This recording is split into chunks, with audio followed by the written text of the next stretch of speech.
नमस्कार मित्रांनो, सिनेसृष्टीतून धक्कादायक बातमी समोर आली आहे। कारण एका सुप्रसिद्ध ज्येष्ठ अभिनेत्रीचे दुःखद निधन झाले आहे। तर चला पाहूया कोणती आहे ती अभिनेत्री व काय आहे संपूर्ण माहिती। तत्पूर्वी फिल्मी बायोग्राफी या यूट्यूब चॅनलला नक्की सबस्क्राइब करा। रंगभूमीवरील 57 वर्षात 80 मराठी नाटकांमधून 125 भूमिका साकारणाऱ्या ज्येष्ठ अभिनेत्री भारती गोसावी यांचे दुःखद निधन झाले आहे। त्यांचे वय 84 वर्ष होते।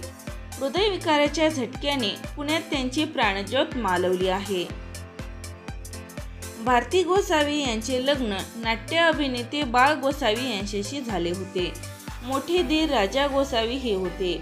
त्यामुळे लग्नानंतर भारती यांनी नाट्य कारकीर्द चालूच राहिली। त्यांनी अथ्रे थिएटर्स, कालवैभव, चंद्रलेखा, नाट्य मंदार, पराग आदी नाटक मंडळीच्या नाटकात काम केली होती। काशीनाथ घाणेकर, अविनाश खर्शीकर या नायकाबरोबर तुझं आहे तुझं पाशी मध्ये गीताची भूमिका साकारली होती। वयाच्या 75 आणि रंगभूमीवरील 57 वर्ष पूर्ण केली म्हणून अखिल भारतीय नाट्य परिषद मनोरंजन व भरतनाट्य संशोधन मंडळ या संस्थेतर्फे त्यांना 2016 मध्ये भारती गोसावी यांना विशेष पुरस्कार देण्यात आला होता। अशा या दिग्गज अभिनेत्रीचे हृदयविकाराने अचानक दुःखद निधन झाले आहे। तर मित्रांनो, आपल्या चॅनल भारती गोसावी या सुप्रसिद्ध अभिनेत्रीला भावपूर्ण श्रद्धांजली।